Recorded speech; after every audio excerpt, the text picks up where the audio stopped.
Hello students, मैं अजय यादव आपका आपके अपने YouTube चैनल आर्यस अकेडमी पर स्वागत करता हूं। हम लोग देखिए पढ़ रहे हैं फिजिक्स में चैप्टर चल रहा है साउंड। आज साउंड के बारे में बहुत सी जो भी घटनाएं हम लोगों ने मैक्सिमम साउंड को कवर कर लिया। लास्ट स्टेज चल रहा है साउंड का यहाँ पर, तो साउंड के बारे में बहुत सी घटनाओं को हम लोगों ने जाना है। जैसे यहाँ पर देखिए सामने आज का जो हमारा टॉपिक होगा अपश्रव्य तरंगे, मतलब जो तरंगे होती हैं अपश्रव्य, पराश्रव्य और ये सब जो तरंगे होती है इनके बारे में आज हम लोग क्या करेंगे, थोड़ा डीपली डिस्कस करेंगे। इनके बारे में हम लोग पहले भी पढ़ चुके हैं, लेकिन इस समय थोड़ा डीपली इसके बारे में इससे कुछ प्रश्न पूछे जाते हैं, उनको हम क्या करेंगे यहाँ पर डिस्कस करेंगे। तो देखिए यहाँ पर अपश्रव्य तरंगे, इनकी बात की अपश्रव्य तरंगे यानी कोई इनको हम क्या कहते हैं, इंफ्रासोनिक वेव्स कहते हैं। क्या कहते हैं, इंफ्रासोनिक वेव्स या अपश्रव्य तरंगे। आपको बताया गया तरंगे तीन प्रकार की होती है, जिनमें से हम पहली तरंग को पढ़ रहे हैं क्या, अपश्रव्य तरंगे। आई बात समझ में, एक अपश्रव्य, दूसरा पराश्रव्य, दूसरा आपका श्रव्य होगा और तीसरा क्या होगा, पराश्रव्य होगा। तो अपश्रव्य यहाँ पर पढ़ रहे हैं। देखिए अपश्रव्य जो तरंगे होती हैं कहेंगे किसे, तो हमको और आपको पता है, बताया गया है कि जो अपश्रव्य तरंगे होती हैं ये क्या होती है। तो आपको बताया गया कि 20 हर्ट्ज वे ध्वनि तरंगे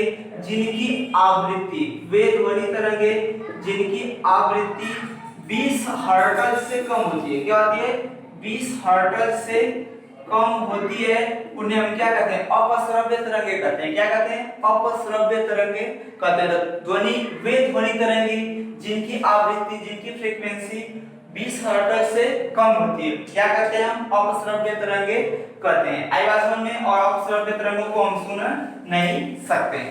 अब देखिए आपको बताया गया है ये सब बातें। अब देखिए अपश्रव्य तरंगे उत्पन्न कौन कौन कर सकते हैं, आज हम लोग जानेंगे कि उत्पन्न कौन कौन कर सकते हैं। देखिए अब जो अपश्रव्य तरंगे यानी कि इंफ्रासोनिक वेव्स हैं, इनको उत्पन्न कौन करता है। उदाहरण कई बार परीक्षाओं में पूछे गए हैं। आई बात समझ में। तो जैसे यहाँ पर वेल, जो वेल मछली होती है, यह क्या कर सकती है, यह अपश्रव्य तरंगे उत्पन्न कर सकती है। उसके बाद एलिफेंट यानी कि हाथी भी अपश्रव्य तरंगे उत्पन्न करती है। हाथी के बाद आपका वेल हो गई, हाथी हो गई, और राइनो यानी कि गैंडा, गैंडा भी क्या करता है, अपश्रव्य तरंगों को उत्पन्न करता है। उसके बाद भूकंप तरंगे जो होती हैं, जो भूकंप तरंगे होती हैं, जैसे भूकंप तरंगों में आपको बताया गया कि भूकंप तरंगे कितनी होती हैं, 3 होती हैं। यल पहले पी, उसके बाद यस, और उसके बाद कौन सी तरंग, यल तरंग। तो पी तरंग, यस तरंग और यल तरंग, ये भी क्या होती हैं, अपश्रव्य तरंगे होती हैं। उसके बाद वाल्केनो होता है, वाल्केनो यानी कि ज्वालामुखी, क्या कर सकते हैं हम, ज्वालामुखी कर सकते हैं। तो वहां से भी कौन सी तरंगे उत्पन्न होती हैं, अपश्रव्य तरंगे उत्पन्न होती हैं। तो यहाँ पर ध्यान देने योग्य बात है कि यहाँ पर एक कई बार पूछे गए कि जो वेल मछली है यह कौन सी तरंग उत्पन्न करती है। आई ऑप्शन में तो तीनों तरंगे ऑप्शन में जाएगी, पहला अपश्रव्य, दूसरा श्रव्य, तीसरा पराश्रव्य और चौथा होगा आपका गणाब्दिज। इनमें से कोई नहीं, तो हमारा जो ऑप्शन सही होगा वो कौन होगा, अपश्रव्य। यानी कि जो वेल होती है वो कौन सी तरंग उत्पन्न करती है, अपश्रव्य तरंग उत्पन्न करती है। हाथी भी अपश्रव्य तरंग उत्पन्न करती है। देखिए होता क्या है, जो हाथी है, अच्छा यहाँ पर कुत्ता जो डाग होता है, डाग क्या कर सकता है, यह अपश्रव्य तरंगों को सुन सकता है। क्या कर सकता है, सुन सकता है अपश्रव्य तरंगों।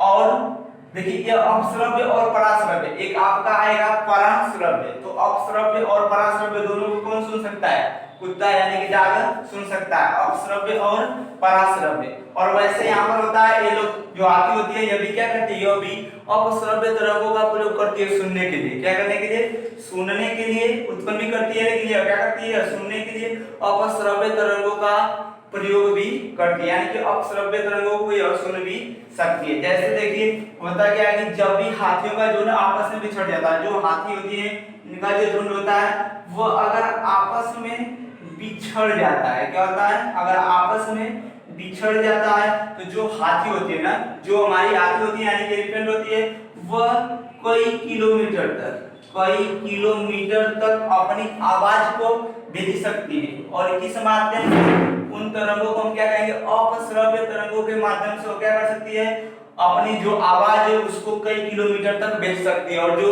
उसके बिछड़े हुए झुंड होंगे उनमें जिनके पास वह भेजेगी वे क्या करते हैं, वे अपने पैरों के माध्यम से, वे अपने पैरों के माध्यम से जो यह आती है क्या कि जिसने अपना जिसने क्या की कि अपश्रव्य तरंगों को क्या कर दिया, श्रव्य तरंगों को भेज दिया, और होगा क्या कि इसने उत्पन्न किया। अब जो इसके बिछड़े हुए झुंड हैं, जो साथी हैं, वे क्या करेंगे, अपने पैरों के माध्यम से इसे महसूस कर लेंगे, और वहां से क्या होगा कि इस प्रकार से अपने आप में क्या कर सकते हैं, अपने आप में एक दूसरे से मिल जाते हैं। आई बात समझ में। और हाथी और हथनी जो होते हैं, जैसे कि आप लोगों को पता है, जो हाथी होता है वो मेल होता है, और फीमेल क्या होती है, हाथी यह मेल क्या है, मेल यानी कि पुल्लिंग, और इसका स्त्रीलिंग होता है हथनी। तो जो हथनी और हाथी और हथनी के मिलने का जब समय होता है तब ये क्या करते हैं, अपश्रव्य तरंगों का प्रयोग करते हैं। किसका प्रयोग करते हैं, अपश्रव्य तरंगों का प्रयोग करते हैं। तो अभी बताया गया अपश्रव्य तरंगे कहेंगे किसे, वे तरंगे, वे ध्वनि तरंगे जिनकी आवृत्ति 20,000 हर्ट्ज से कम होती है। क्या होती है, सॉरी 20 हर्ट्ज से कम होती है, 20 हर्ट्ज से कम होती है, अपश्रव्य तरंगे कहलाती हैं। इनको उत्पन्न कौन करता है, तो अभी आपको बताया गया कि जो एलिफेंट होती है, जो हाथी होती है, गैंडा होता है, व्हेल होती है। और बताया गया भूकंप, भूकंप में बताया गया आपको कि भूकंप में 3 तरंगे होती हैं, पी तरंगे, एस तरंगे और यल तरंगे। इसमें सबसे खतरनाक होती है आपका पी तरंग, जो पी तरंग होती है सबसे खतरनाक होती है, और पृथ्वी पर सबसे पहले कौन सी तरंग पहुंचती है भूकंप की, तो वह पी पहुंचती है। कौन, पी।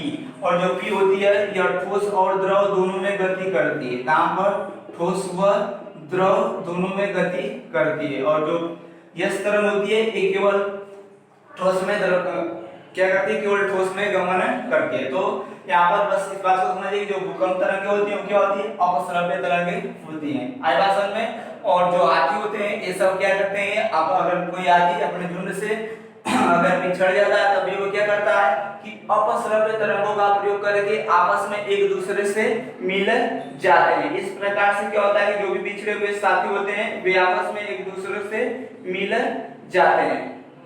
और आपको बताया गया कि वे किस प्रकार से एक दूसरे को महसूस करते हैं। तो अभी बताया गया कोई भी अगर जो बिछड़ा हुआ साथी होता है वह क्या करता है, वह अपश्रव्य तरंगों को भेजता है पृथ्वी के माध्यम से। किस माध्यम से, जमीन के माध्यम से, पृथ्वी के माध्यम से क्या करता है, उसको भेजता है। और जब उसको पृथ्वी के माध्यम से, जमीन के माध्यम से भेजता है तो जो दूसरे उसके साथी होते हैं वे अपने पैरों के माध्यम से, किसके, अपने पैरों के माध्यम से उसे महसूस करते हैं, और इस प्रकार से क्या होता है एक दूसरे से वे मिल जाते हैं। आई बात समझ में। और भी बताया गया कि जो हाथी और हथनी होता है जब इनके मिलने का समय होता है तब भी ये लोग क्या करते हैं, इसी का प्रयोग करते हैं। और आपको बताया गया सुन भी सकते हैं, उत्पन्न भी करते हैं। और जो कुत्ता होता है, जो डाग होता है, वो क्या करता है, वह अपश्रव्य और पराश्रव्य दोनों को सुन सकता है। इसलिए कभी कभी प्रश्न यही बन जाता है कि जो डाग होता है ना, सबसे पहले पृथ्वी पर अगर भूकंप आता है तो सबसे पहले किसको पता चलता है, तो सबसे पहले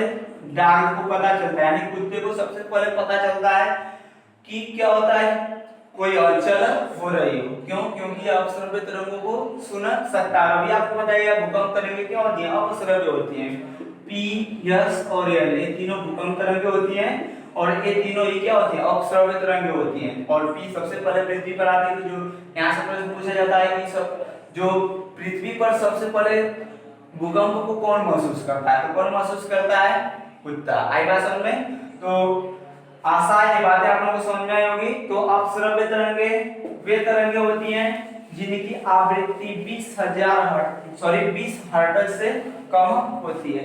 अब हम आते हैं हम लोग श्रव्य तरंगों पर। किस पर, श्रव्य तरंगे, श्रव्य तरंगे। देखिए जो श्रव्य तरंगे होती हैं इन्हें हम क्या कहते हैं, इन्हें हम ऑडिबल वेव्स या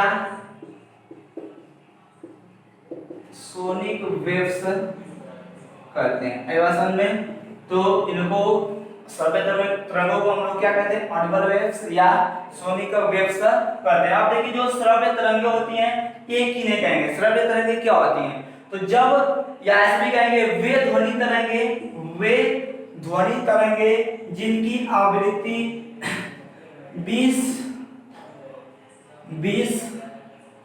हर्ट्ज से अधिक होती है, या 20 हर्ट्ज से अधिक और 20,000 हर्ट्ज से कम होती है।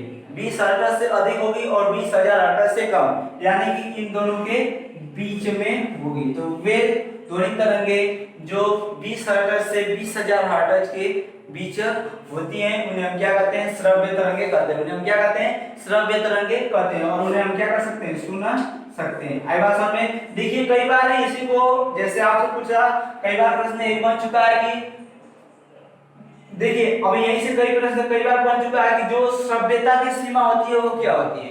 श्रव्यता की सीमा, श्रव्यता यानी कि सुनने की जो लिमिट होती है वो कितनी होती है? श्रव्यता की सीमा कितनी होती है?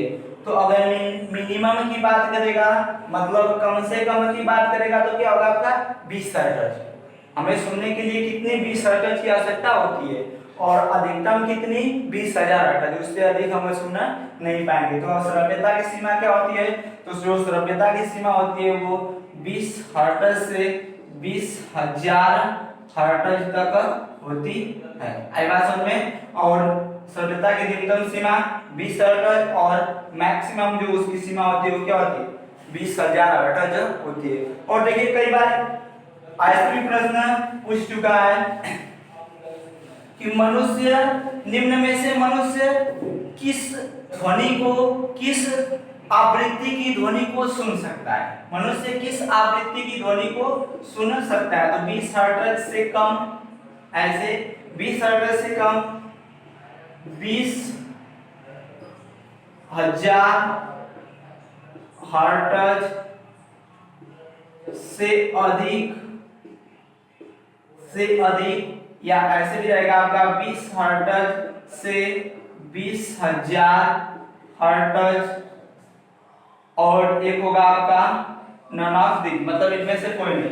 तो मनुष्य 20 हर्ट्ज से कम की ध्वनि को सुन सकता है? नहीं। क्यों? क्योंकि ये कौन सी तरंगे? अपश्रव्य तरंगे हैं। 20,000 हर्ट्ज से अधिक को सुन सकता है? नहीं। और इसके बारे में हम लोग जानेंगे और पिछले वीडियो में जान भी चुके हैं, लेकिन थोड़ा गहराई से जानेंगे। और गहराई से मतलब यही कि इसके यूज क्या होते हैं, कहाँ पर इसका प्रयोग करते हैं, इसके बारे में जानेंगे। तो देखिए 20,000 हर्ट्ज से अधिक को नहीं सुन सकता, 20 से 20,000 हर्ट्ज तक की ध्वनि को सुन सकता है। तो सही कौन होगा? 3 नंबर। आएगा सर में? अब देखिए कभी कभी किसी को देता है, जो यहाँ पर दिया है 20,000 हर्ट्ज लिखा है, और ग्रुप डी में कई बार यह प्रश्न पूछा गया है। 20 हर्ट्ज को हम 20,000 हर्ट्ज को हम ऐसे भी लिख सकते हैं, यह है क्या? 20,000 हर्ट्ज। अब इसी को क्या कर देता है? ऐसे कर देगा। जैसा भी पूछा गया कि श्रव्य की तरंगों को हम सुन सकते हैं, तो हमारा जवाब क्या था? आपका जवाब क्या था? 20 हर्ट्ज से 20,000 हर्ट्ज तक। कहां तक? 20 से 20,000 हर्ट्ज तक। अगर यही ऐसे दे दे ऑप्शन में, आपके पास अगर ऑप्शन ऐसे हो 20 हर्ट्ज से 20 ऐसे के हर्ट्ज, यहाँ पर क्या करते? किलो लगा दे, चाहे के का अगर यहाँ पर निशान लगा दे, यहाँ पर के कर दे, तो क्या समझेंगे? तो ऑप्शन कौन सही होगा? यह वाला सही होगा। आई बात समझ में? तो 20,000 को हम क्या कर सकते हैं? 20 के लिख सकते हैं। आई बात समझ में? देखिए होता क्या है कि 1000, जो 1000 होता है ना, इसको हम के लिख सकते हैं। क्या करते हैं? 1000 बराबर के होता है, या के बराबर के का मान कितना होता है?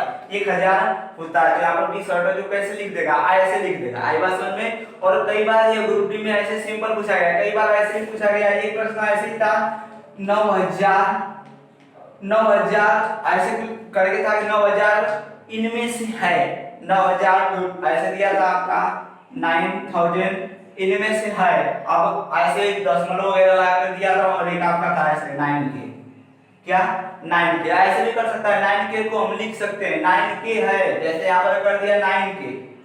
प्रीवियस ईयर उठाकर देखिए, उसमें ऐसे प्रश्न मिलेगा आपको। 9K दिया, 9K अब इसमें से है, अब क्या है इसके बारे में आपके सामने है 900, 9,000, 90, 9 ऐसे, इनमें से कौन सही है? तो के का मतलब होता है 1000, 1000, तो ये क्या होगा 9000 मतलब 9000 होगा। तो के का मान क्या होता है 1000 होता है। तो श्रव्य तरंगे क्या होती है? वे तरंगे जिनको हम सुन सकते हैं, वे ध्वनि तरंगे जिनको हम सुन सकते हैं, और वे उनकी जो श्रव्यता की सीमा हमारी होती है कितनी होती है? मैक्सिमम 20000 हर्ट्ज और मिनिमम 20 हर्ट्ज होती है। तो 20 हर्ट्ज से 20000 हर्ट्ज के बीच की जो ध्वनि होती है उसको हम क्या कर सकते हैं? उसको हम सुन सकते हैं। आई बात समझ में? अब देखिए हमने क्या जाना कि जो अश्रव्य तरंगे होती हैं क्या होती हैं? 20 हर्ट्ज से जो कम की ध्वनि होती है उसे हम क्या कहते हैं? अश्रव्य तरंग कहते हैं। और अश्रव्य तरंगों को कौन-कौन उत्पन्न करते हैं इनके बारे में हम लोगों ने जाना। उसके बाद हम लोगों ने जाना कि श्रव्य तरंगे क्या होती हैं, इनके बारे में जाना। अच्छा देखिए जो डाक होता है ना, जो कुत्ता होता है यानी कि डाक, यह लगभग 45 किलो, ऐसे कहें तो 45, ऐसे ही 45 किलो हर्ट्ज की जो ध्वनि होती है उससे क्या कर सकता है? यह सुन सकता है। जो बिल्ली की अगर बात करें, जो हमारी कैट होती है, कैट लगभग 64,000 हर्ट्ज की ध्वनि को क्या कर सकती है? सुन सकती है। आई बात समझ में? अब हम लोग बढ़ते हैं थोड़ा आगे, देखते हैं हम इसके बारे में। देखिए अगला जैसे हम लोगों ने पढ़ लिया अपश्रव्य, दूसरा श्रव्य, अब तीसरे पर होंगे। तीसरा है हमारा पराश्रव्य। कौन सी ध्वनियां? पराश्रव्य ध्वनियां। तो पराश्रव्य के बारे में हम लोग जानेंगे। पराश्रव्य क्या होता है? पराश्रव्य, पराश्रव्य को हम लोग कहते हैं अल्ट्रासोनिक वेव्स। क्या? अल्ट्रासोनिक वेव्स, पराश्रव्य तरंगे। आई बात समझ में? तो पराश्रव्य तरंगे क्या होती हैं? इनकी आवृत्ति ऐसे भी कह सकते हैं वे तरंगे जिनकी आवृत्ति 20,000 हर्ट्ज से अधिक होती है। क्या होती है? 20,000 हर्ट्ज से अधिक होती है वे तरंगे पराश्रव्य तरंगे कहलाती हैं। क्या कहलाती हैं? पराश्रव्य तरंगे कहलाती हैं। और इनको हम सुन नहीं सकते हैं। क्या कर सकते हैं? हम इनको सुन नहीं सकते हैं। आई बात समझ में? देखिए जो पराश्रव्य तरंगे होती हैं इनकी आवृत्ति 20 किलो हर्ट्ज या 20,000 हर्ट्ज से अधिक होती है। आई बात समझ में? अब देखिए जो पराश्रव्य तरंगे होती हैं, जो हमारी बैट होती है, बैट यानी कि चमगादड़, जो हमारी क्या होती है? जो हमारी चमगादड़ होती है, जो चमगादड़ होती है, अगर आपसे पूछ लिया जाए कि चमगादड़ किस प्रकार से गमन करती है तो आपको बताया गया है जो चमगादड़ है वह पराश्रव्य तरंगों के माध्यम से चलती है। अब कैसे चलती है कि होता क्या है? जब जो यह रात को इसको दिखाई नहीं देता है चमगादड़ को, लेकिन यह फिर भी चलती है। क्यों? क्योंकि क्या होता है कि जब चलती है तो इससे पराश्रव्य तरंगे निकलती है, और जो वे तरंगे होती हैं वे क्या करती हैं कि सामने कोई भी आकार होगा उससे क्या होती है? जाकर टकराती है, और वहां से टकराने के बाद आती है। जैसे क्या होगा कि ऐसे चल रही है, अब सामने कुछ पड़ा तो वहां से भी तरंगे क्या होगी? उससे टकराएंगे और टकराने के बाद वापस आएंगे। तो इसको पता चल जाता है कि सामने रास्ते में कुछ है, और इसका से क्या होती है? अपना रास्ता चेंज कर लेती है। उसको हम लोग पढ़ेंगे आगे। सोनार और रडार की जो प्रणाली होती है वह इसी पर आधारित होती है, पराश्रव्य तरंगों पर आधारित होती है सोनार और रडार की प्रणाली। जैसे क्या होता है कि कहीं पर अगर समुद्र में कोई सबमरीन है यानी कि पनडुब्बी का पता लगाना है तो हम उसके माध्यम से लगा लेते हैं। किसी समुद्र में अगर कोई बड़ा पहाड़ या किसी की भी आकृति पता करना है तभी हम क्या कर लेते हैं? उसकी आकृति पता कर लेते हैं। इन तरंगों के माध्यम से जो हमारी होती है इनके माध्यम से हम क्या कर सकते हैं? जैसे रडार होता है, सोनार होता है, सोनार से समुद्र की गहराई इत्यादि ये सब, वो तो फाइलोमीटर होता है लेकिन गिरी हुई चीज को पता लगा लेते हैं सोनार से। आई बात समझ में? तो कहीं पर भी कुछ भी स्थित है उससे हम क्या करते हैं? सोनार जो होता है वो इसी जो प्रणाली इसी पर आधारित होता है, मतलब इन तरंगों पर आधारित होता है पराश्रव्य पर। तो हम लोग यहाँ पर पराश्रव्य के बारे में जानते हैं। जो चमगादड़ है, बैट है, यह क्या करती है? यह शिकार करने के लिए, किसके लिए? शिकार करने के लिए किसका प्रयोग करती है? पराश्रव्य का। किसका? पराश्रव्य का प्रयोग करती है शिकार करने के लिए। डॉल्फिन जो होती है, जो डॉल्फिन खतरनाक मछली होती है, यह भी जो डॉल्फिन फिश होती है यह भी क्या करती है? यह भी शिकार में किसका प्रयोग करती है? पराश्रव्य का प्रयोग करती है। किसका प्रयोग करती है? पराश्रव्य का प्रयोग करती है। अच्छा यहाँ से एक प्रश्न और बनता है, जो डॉग होता है, क्या? जो डॉग होता है यानी कि जो कुत्ता होता है, यह प्रश्न पूछा गया है जो कुत्ता होता है इसको किस स्थिति के द्वारा सिखाया जाता है? जो भी कुत्ते होते हैं उनको एक सीटी के द्वारा सिखाया जाता है, मतलब उनसे पराशर ध्वनि तरंगे उत्पन्न करते हैं और उन्हीं के माध्यम से क्या करते हैं, इनको सिखाते हैं। तो उस सिटी का नाम है गैल्टन सिटी। क्या? गैल्टन सिटी या गाल्टन सिटी। गैल्टन सिटी होती है जो बजाते हैं हम लोग ना, वही गैल्टन सिटी या गाल्टन सिटी या गाल्टन सिटी के माध्यम से क्या किया जाता है, जो कुत्ते होते हैं उनको सिखाया जाता है। और एक और बात, जो पराश्रव्य तरंगे होती है इनको पराश्रव्य, जो अल्ट्रासोनिक या पराश्रव्य तरंगे होती है इनको प्रोड्यूस करने वाले यानी कि उत्पन्न करने वाले, प्रोड्यूस यानी कि उत्पन्न करने वाले जो यंत्र होते हैं, जो पराश्रव्य तरंगे होती है इनको प्रोड्यूस या उत्पन्न करने वाले यंत्र को हम देखिए, जो इनके जो पराश्रव्य तरंगे होती है इनको जो उत्पन्न करते हैं या जो प्रोड्यूस करते हैं वे यंत्र दो प्रकार से कार्य करते हैं। किस प्रकार से? दो प्रकार से कार्य करते हैं। आई बात समझ में? तो इस बात को ध्यान रखिए, जो पराश्रव्य तरंगे होती है इनको जो यंत्र प्रोड्यूस करते हैं या उत्पन्न करते हैं वे कितने प्रकार से कार्य करते हैं? वे दो प्रकार से कार्य करते हैं। और उन्हें कहते हैं क्या है? तो जो वे यंत्र जो पराश्रव्य तरंगों को प्रोड्यूस करते हैं या उत्पन्न करते हैं वे क्या कहलाते हैं? तो जो वे यंत्र जो क्या करते हैं, जो पराश्रव्य तरंगों को प्रोड्यूस करते हैं उन्हें हम क्या करते हैं? तो उन्हें हम कहते हैं ट्रांसड्यूसर। उन्हें हम क्या कहते हैं? ट्रांसड्यूसर कहते हैं। तो इस बात को ध्यान रखिएगा कि वे यंत्र जो पराश्रव्य तरंगों को प्रोड्यूस करते हैं, क्या कहते हैं? पराश्रव्य जो अल्ट्रासोनिक वेव्स होती हैं उनको प्रोड्यूस करते हैं, उन्हें हम क्या कहते हैं? ट्रांसड्यूसर कहते हैं। और जो ट्रांसड्यूसर होता है यह दो प्रकार से कार्य करता है, दो आधार पर कार्य करता है। तो कितने प्रकार से कार्य करता है? दो प्रकार से कार्य करता है। तो एक बार रिवाइज कर लेते हैं हम लोगों ने क्या जाना। तो हम लोगों ने अभी पढ़ा क्या? अल्ट्रासोनिक वेव्स यानी कि पराश्रव्य तरंग। और पराश्रव्य तरंग के बारे में जाना, इसकी आवृत्ति 20,000 हर्ट्ज से अधिक होती है या इसको हम 20 किलो हर्ट्ज भी कह सकते हैं। आई बात समझ में? या इसको ऐसे भी लिख सकते हैं 20,000 हर्ट्ज।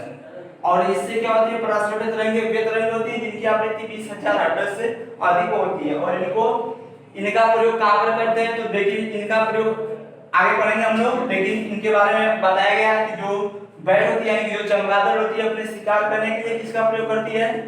पराश्रव्य तरंग का प्रयोग करती है। और जो डॉल्फिन होती है वह भी पराश्रव्य तरंग का प्रयोग करती है। और आपको बताया गया जो डॉग होता है उसको सिखाने के लिए हम लोग किसका प्रयोग करते हैं? गाल्टन सिटी का प्रयोग करते हैं। किस सिटी का? गाल्टन सिटी का प्रयोग करते हैं। और इससे क्या उत्पन्न होती है? पराश्रव्य तरंग उत्पन्न होती है। तो गाल्टन सिटी का प्रयोग कुत्ते को सिखाने में किया जाता है। और आपको बताया गया कि जो पराश्रव्य तरंगे होती है इनको प्रोड्यूस करने वाले यंत्र, पराश्रव्य तरंगों को प्रोड्यूस करने वाले यंत्र क्या कहलाते हैं? ट्रांसड्यूसर कहलाते हैं। क्या कहलाते हैं? ट्रांसड्यूसर कहलाते हैं। आई बात समझ में? और जो ट्रांसड्यूसर होते हैं ये कितने प्रकार से कार्य करते हैं? दो प्रकार से कार्य करते हैं। कितने प्रकार से कार्य करते हैं? दो प्रकार से कार्य करते हैं। आई बात समझ में? तो आशा है जो बातें आप लोगों को बताई गई समझ में आई होगी। और इसके आगे का जो पार्ट होगा उसको हम लोग अगली वीडियो में कवर करेंगे। और इस वीडियो को देखने के लिए आप सभी लोगों का धन्यवाद।